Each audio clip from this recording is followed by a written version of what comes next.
What's up, YouTube? This is 82 and 0. Welcome back. Today we're going to talk about Dennis Johnson. And I feel I need to make this video because a lot of people just know him as the Celtics role player, the Celtics point guard. That's why I really wanted to highlight why he's a Hall of Famer. So, he was born in Compton, California, which I'm sure most people know Compton is a suburb of LA. He was one of 16 children. He was the eighth of 16. His dad was a social worker, and his mom was a social worker, and his dad was a bricklayer. So he went into Dominicas High School, which there's actually a lot of famous alumni that come from there. Cedric Sabalos, Tyson Chandler, MC Eiht, the rapper, Brandon Jennings, MC Ren from NWA, Easy E went there. So a lot of alumni went there. So anyways, he grew up in Compton, went to Dominicas High. But let's talk about his collegiate career, because he would average 15.7 points per game, 5.8 rebounds, and 3.3 assists. And he developed a reputation for being a tough defender. He made himself eligible for the 1976 draft, but was skeptical that any team would actually take him. NBA teams were very wary of drafting a player with his character issues, and Johnson was known as being a troublemaker. But I do want to mention, in college, for example, when he was in high school, he was only 5'9", and he worked several odds and ends jobs. For example, he made $2.75 an hour working as a forklift driver. But he'd hit a growth spurt. He'd grow to 6'5", a relatively big point guard. So he'd declare for the draft. Now, the Seattle Supersonics took Johnson in the second round of the 1976 draft with the 29th pick and gave him a 4-year contract, which was $45,000 for his first year and $90,000 a year for his final year. Now, the Supersonics, they didn't really have any success prior to this. Yes, they were coached by the great Bill Russell, but the team had never won a championship at this point. And, they haven't won a championship since. But he wasn't strong out of the gate, putting up 9 points. But it was his defense that stood out. He averaged 1.5 steals. And the Seattle Supersonics would go to the NBA Finals in 1978. Now, they would go to a grueling Game 7 against the Washington Wizards, or at the time known as the Washington Bullets. Despite having a 47-35 record, they eliminated the LA Lakers, the defending champion Portland Trail Blazers, and the Denver Nuggets. Now, they almost defeated the Washington Bullets because they had a 3-2 lead in the 1978 NBA Finals. In a 93-92 Game 3 victory, actually, Dennis Johnson recorded 7 blocked shots, which is the most ever for a guard in the finals. Although in Game 7 he would blow it for his team because he would miss 14 field goal attempts. Now, Johnson would later go on to say it was just a simple choke and that he vowed he would never let his team down like that again. And it came true because Johnson and the Sonics got their revenge in the 79 season. They went to a 52-30 record, and they met the Bullets again in the 79 finals. After losing Game 1, the Sonics won the next 4 games to take the finals series. Johnson, who averaged almost 23 points per game, along with 6 rebounds and assists. It was in Game 4 overtime, he scored 32 points, and he was actually named the NBA Finals MVP. He also made All-Defense, which would also be his first All-Star appearance. Now, I wish I could have known what would have happened to the Sonics team if they stayed together. Because it was a young team. They had a good core. And the thing about players from the 80s and 90s is when they would go to a team, they would sacrifice for the system. That's why when you look at the 90s Pacers, for example, late 90s, early 2000s, their numbers might not jump out at you, or the Blazers. But it's because they were sacrificing for the team. In my opinion, Johnson is proof of this. He was a capable star in Seattle, but later with Boston, he took a role. But he would grow. He would have a lot of animosity with the Sonics organization. Mainly the coach and him. They didn't get along. So Coach Wilkins grew tired of him, and he demanded that they trade him. So they thought they were better off without him if they can get a good piece back. Now, at the end of the season, Johnson was traded to the Phoenix Suns for Paul Westphal and some draft picks. The Sonics record plummeted. They lost 22 games, more than the season before. So he was a 22-win. How do I say that? They lost 22 more games without Johnson. Now, Johnson would establish himself as a quality player in Phoenix. His first 3 years with the Suns, he would average between 14 and 20 points. But it was mostly his defense is what he was known for. He would make several all-defensive first teams. In his first 2 years with the Suns, in my opinion, he was elite. Like one of the best point guards in the league.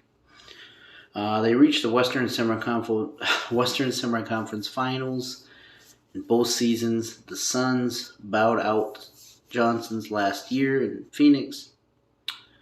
Now, like in Seattle, he clashed with his coach, John McLeod. And finally, they traded him to Boston for Rick Robbie and draft picks. Like Seattle, after Johnson's departure, the Suns finished 12 games worse in the next season, despite the addition of Robbie. So do you see, every team he's been on at this point, he made them a better team. But the problem was, he didn't get along with the coach. He was known as a hothead, you know? Now, the Celtics were already a champion. They already won a championship in 81. So they were just looking to make some additions to keep the championships going. He is my favorite player on the Boston Celtics in the 80s. Hands down. So his first year was in 83, the 82-83 season. And he wouldn't make an all-star appearance. Like I said, his numbers would dip because he bought into the system. But he was still making all-defensive teams. He would actually only make one all-star appearance with Boston in 85. But he would play with Boston the rest of his career. 7 seasons from 83-84 to 89-90. I think I misspoke. I think I said his first year was 82-83. I apologize. But he was what the Celtics needed because, they had Tiny Archibald for the 81 championship, but they needed a good defensive backcourt guard because you can't have Danny Ainge carrying the load. You need to have someone back there who can play defense. And he adapted really well. So his first year there in 83-84, the Celtics would have won a championship. And they would defeat the Los Angeles Lakers in 7 games. And this is one of my favorite finals of all time. One of my favorite series. Classic 7-game series. Dennis Johnson would average 17 points, 1.6 steals, 4.7 assists. He was actually the second leading scorer on that team. Not Robert Parrish, not Kevin McHale. Dennis Johnson was. So that was pretty cool. So now he's officially a 2-time champion. He's still making all defensive teams. Unfortunately, Boston would get bounced in 85. They would lose to the Lakers. The Lakers would get their revenge. Despite the Celtics going 63-19, They would lose in 6 games to the Los Angeles Lakers. Now, Dennis Johnson himself in this series, he didn't have a bad series per se. I mean, he put up 16 points, 9 assists, 1.7 steals. It's just the Lakers were a much better team in the front court. You know, they had guys like Kareem, obviously, Bob McAdoo, Kurt Rambis, Worthy. They had a lot of bigs down low. And the Celtics' answer to this was they went out and they got Bill Walton. Now, 86 is who many people consider to be the best Celtics team of all time. Some people will say 2008. Some people will say 65. But in my opinion, 86 is the best Celtics team of all time. And they just clicked on all cylinders. They were the number 1 rated defense. A lot of that was enlarged by Dennis Johnson. But also Bill Walton was actually healthy for a season. And he was able to come off the bench and win 6th Man of the Year and contribute defensively. Now, Dennis Johnson would finish 20th in defensive win shares. Larry Bird would be 1st. Parrish is 5th. McHale is 17th. Let's talk about defensive rating for a second. Dennis Johnson would finish number 18th in defensive rating. So he was a factor. They defeated the Houston Rockets in 6 games in that finals. They didn't get a rematch against the Lakers in 86. They would go back in 87, although they would lose again to the Lakers in 6 games. Although I would argue it's more so because of the injuries. The Celtics were more banged up. Walton was out again. But this provided, in my opinion, one of the greatest moments of Dennis Johnson's career. But, you know, in the conference finals, they went up against the Detroit Pistons. It would be a 7-game series, but in Game 5, Johnson was involved in one of the greatest plays in NBA history. They were down 107 to 106.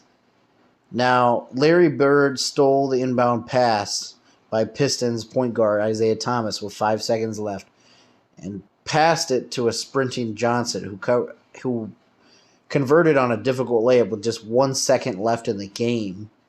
This play caused the Celtics broadcaster Johnny Most to shout one of the most famous calls, "Now there's the steal by Bird underneath the DJ who lays it in right at 1 second. What a play by Bird. Bird stole the ball in an inbounding pass." I think we've all heard that at least once. But it just shows you how quick Dennis Johnson was mentally. How many of you can think of running down the court, you know, with 5 seconds left, you know? Because Bird was kind of near where the backboard was, and he had the defenders on him. It's not, you know, he could have got a shot off, but it was easier for him to throw the pass into Dennis Johnson. So they defeated the Detroit Pistons in Game 7. And they had an underrated rivalry during this time. He would get into it actually with Dennis Rodman in Game 6, which the Pistons won. Which obviously the Celtics would take Game 7. Johnson went back at Rodman the last moments of the game and mimicked his taunting gesture. I always liked watching those two go at it. And unfortunately, like I said, the Celtics dynasty of the 80s ends there. They lose to the Lakers. By this point, just the Celtics were too beat up. Bill Walton only played 10 games. Bird's back was starting to go bad on him. So they lose. Now 88, despite going 57 and 25, by then the Detroit Pistons were now the champions of the East. There were a lot of other teams in the East that were rising. You had the Bulls. The Sixers were good still. Even though they won in 83, they still had a good young core. I'm not saying they won after that, But the point I'm trying to make is there were a lot of teams that were up and coming. And the Boston Celtics, unfortunately, didn't have a lot of luck. Might sound weird with the luck of the Irish, but they didn't. Two of their great players died. I mean, you had Len Bias, who died. He was drafted in '86, and that was a team, like I said, that went 67-15. He passed away. He could have been leading that team into the '90s. So, not only that, but their shooting guard died too. They had an all-star shooting guard. I'm sure many of you guys remember him, Reggie Lewis. I remember when I was a kid, one of my friends, his favorite player was Reggie Lewis. He was supposed to be the guard that would lead Boston in the future too. He even made an all-star appearance, but he died in 1993. So that's how Dennis Johnson's career ended. He was loyal to the Boston Celtics, stayed with them until 1990. Bird retired in 92. I think McHale retired in 93, I want to say. Maybe 94. Someone can fact check me on that. I don't remember off the top of my head. But anyways, Dennis Johnson, let's talk about his resume, because it doesn't get talked about enough. Like I said, he's a Hall of Famer. He was inducted in 2010. He's a 5-time All-Star, 3-time champion, 2-time All-NBA, 9-time All-Defense. And he's the 1979 Finals MVP. But what's sad is he's no longer with us, because on February 22nd, 2007, he passed away of a heart attack and collapsed at the end of a practice. I believe he was at an Austin Toros game, like the G League affiliate of the San Antonio Spurs. And he was only 52. I know there's been a lot of Hall of Famers recently who've been passing away, but this is 16, 17 years ago, right? Now, there weren't a lot of Hall of Famers at this point who passed away that early. I'd say Wilt, Mikan was up there, but Dennis Johnson was a big shocker. He was an assistant coach to the Boston Celtics from 93 to 97. He kind of bounced around as a coach. He was an assistant coach to the LA Clippers from 2000 to 2003. But he was the coach of the Austin Toros when he died. Now, in my opinion, he's the most underrated player of the 80s. I'm not going to say in NBA history, but I'm just going to say of the 80s. And he, hands down, is, from what I've seen, from watching games, is the best defensive point guard of that generation. Gary Payton was a little later. Walt Frazier was a little before. He stood at 6'4", pretty big wingspan. So his game is just exactly what the Boston Celtics needed.